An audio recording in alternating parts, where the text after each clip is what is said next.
The smell hit him first. Not the usual Lagos smell of exhaust and fried fish, but the cold, damp smell of a fresh grave. Femi gripped the steering wheel of his yellow Peugeot 404. It was 1974, and Lagos was a city that never slept. But midnight in Obalende was different. The rain had stopped, leaving the streets slick and empty. He needed one last passenger. The rent was due, and his wife, Ada, was waiting. He yawned, rubbing his eyes. The dim lights of the dashboard were the only comfort in the dark. He had been driving since 6 a.m., and his body ached. He was about to give up and go home, telling himself that tomorrow would be better. That was when he saw her, standing just under the weak glow of the Obalende Bridge streetlight. A lone old woman, completely still. He slowed the taxi, relief mixing with a sudden, strange chill. He pulled the car over. She was very old, her back bent like a dried stick. She wore a simple wrapper that looked faded even in the dark. Femi leaned over and pushed the passenger door open. "Mama, where are you going?" he asked, trying to sound polite. The old woman did not look at him. She moved slowly, climbing into the back seat. The moment she sat, the smell of damp earth and something bitter, like old leaves, filled the car. It was stronger than the rain. "Where, Mama?" Femi asked again, a little impatient. She finally looked up, her eyes visible in the rearview mirror. They were cloudy, like milk. "Take me to the place where it ended," she whispered. Femi frowned. "Mama, I don't understand. Which place is that? Bar Beach? Yaba?" He was tired of games, but the woman just stared straight ahead. "Just drive, my son. You know the way." He sighed and put the car in gear, pulling away from the bridge. The smell was getting worse. It was thick and heavy, like the smell of the lagoon mud at low tide. He coughed, trying to clear his throat. "You should cover your nose," the old woman said, her voice still a whisper. "The truth always stings when you first dig it up." Femi's hands tightened on the wheel. He felt a drop of sweat roll down his back, even though the night was cool. They drove in silence for a few minutes, the taxi's engine the only sound. Femi kept glancing in the mirror. The old woman had not moved at all. He decided to ignore her strange words. He just wanted to drop her off and get his money. "You were angry today," she said suddenly. Femi jumped, startled.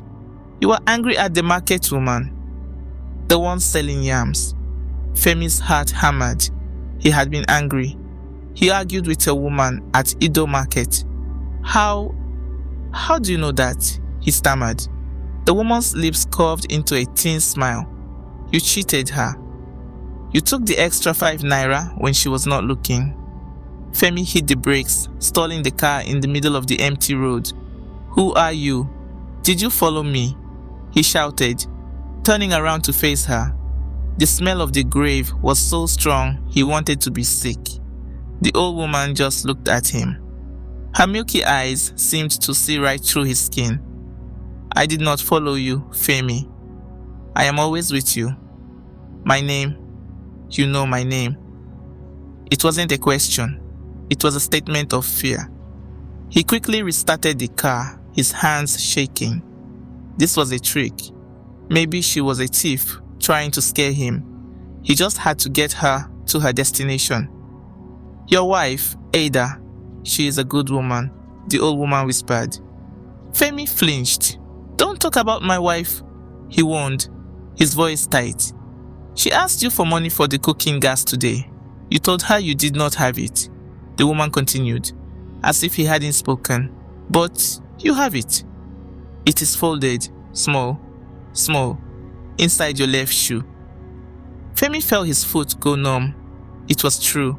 He was saving it, not for gas, but for beer with his friends tomorrow. He wanted to scream, to push her out of the car. He pressed his foot on the accelerator, driving faster. "You think driving fast will save you?" she asked.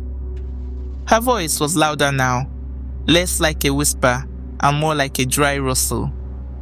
"You cannot run from what is inside your own head." Femi refused to look in the mirror. He focused on the dark road ahead. He was sweating all over, his shirt sticking to the seat. This was Juju. This was witchcraft. He had heard stories, but he never believed them. "Look at me, Femi," she commanded. Against his will, his eyes flicked up to the mirror.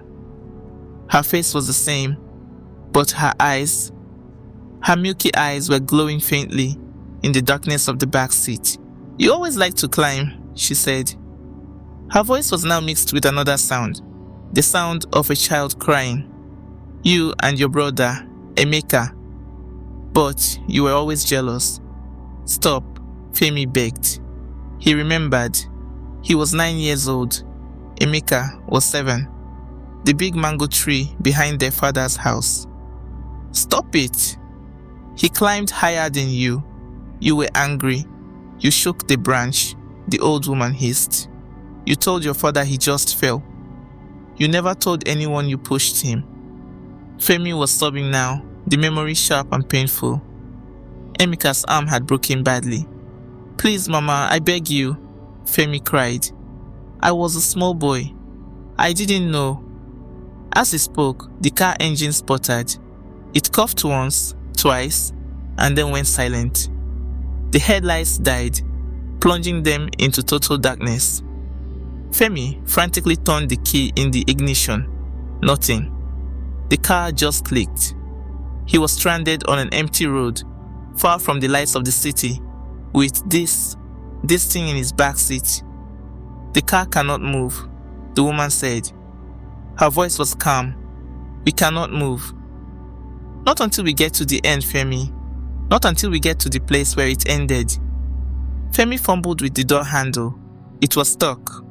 He tried the window. It wouldn't roll down. He was trapped. "What do you want from me?" he yelled, panic making his voice high. "The truth," she replied, and then her voice changed. It was no longer the voice of an old woman. It was the clear, sweet voice of a young girl. "You always liked my voice, didn't you, Femi?" Femi froze. He knew that voice. He had not heard it in 5 years. "No," he whispered, shaking his head. "It cannot be. You are dead." We have to take a quick pause. If you are holding your breath right now, you are not alone. Femi is trapped with a ghost from his past, and the worst is yet to come. If you are enjoying The Witch of Obalende, please show your support. Hit that like button, and most importantly, subscribe to JourneyTales Africa. We have so many more stories to share with you. Now, let's get back to that taxi. "You left me," the sweet voice said from the back seat. "You left me by the water. You said you would be right back." Femi shut his eyes tight, but he could see her. Janet, her red dress, her smile. "It was a mistake," Femi whispered, tears streaming down his face. "I was afraid." The tide was coming in. He had taken her to Bar Beach. They had argued. He had walked away to cool down. The wave came, the voice said, full of a strange, watery echo. "I called your name, Femi. I called it until the water filled my mouth. But you just watched from the road." "I was scared," Femi screamed, pounding his fists on the steering wheel. "I was young. I didn't know what to do. I ran. God forgive me, I ran." "God cannot forgive what you do not confess." The old woman's voice returned, sharp and cold. "You told everyone she never met you that day. You lied to her mother. You lied to the police. You lied to Ada." The guilt that Femi had buried for 5 years erupted. It was a physical pain, worse than any sickness. He slumped over the wheel, his whole body shaking with sobs. "I'm sorry," he choked out. "I'm so sorry." Femi wiped his face. He felt empty and cold. He finally found the courage to turn around and look at her properly. The darkness in the car was heavy, but he could see her shape. "Who are you?" he asked, his voice broken. Are you Janet?" The old woman shook her head slow. "No, I am not the girl you left. I am the mother who waited for her. I am the one who prayed to the crossroads for justice. I am the memory you tried to drown." Femi stared at her. Her mother. "But Mama Janet died last year. I went to her funeral." "I did," the old woman agreed. Her face seemed to crack into a terrible smile. "And when I died, I finally found you." Femi's blood ran cold. He wasn't in a car with a witch. He was in a car with a ghost. He looked out the window again. They were not on a road. He could not see any buildings. He saw sand, and he heard the faint sound of waves. He wasn't in Obalende. He was at Bar Beach. The smell of the grave was gone. Now, the car was filled with the overwhelming smell of salt, dead fish, and the dark mud of the lagoon. It was the smell of that night, 5 years ago. "You brought me here," he whispered, horrified. The car was not driving. It had moved here. "You brought yourself here, Femi," the ghost of Mama Janet said. "You have been driving back to this beach every night of your life. Tonight, you just finally arrived." A new primal fear took over. This was not about guilt anymore. This was about survival.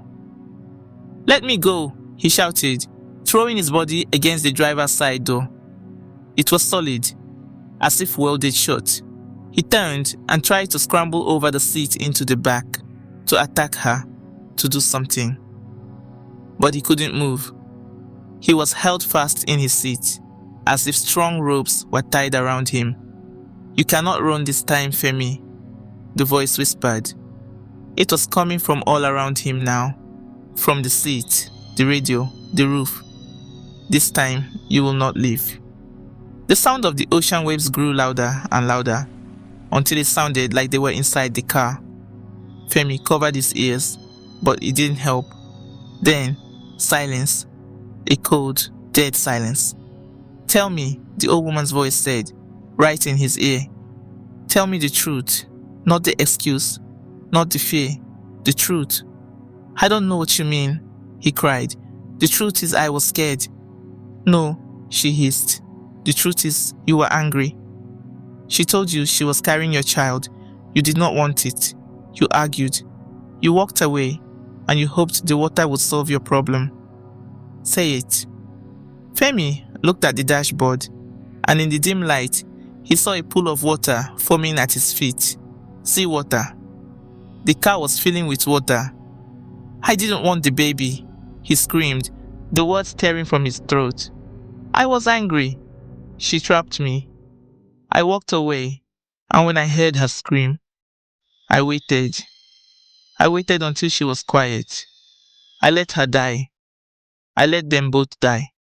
The confession hung in the air, terrible and final.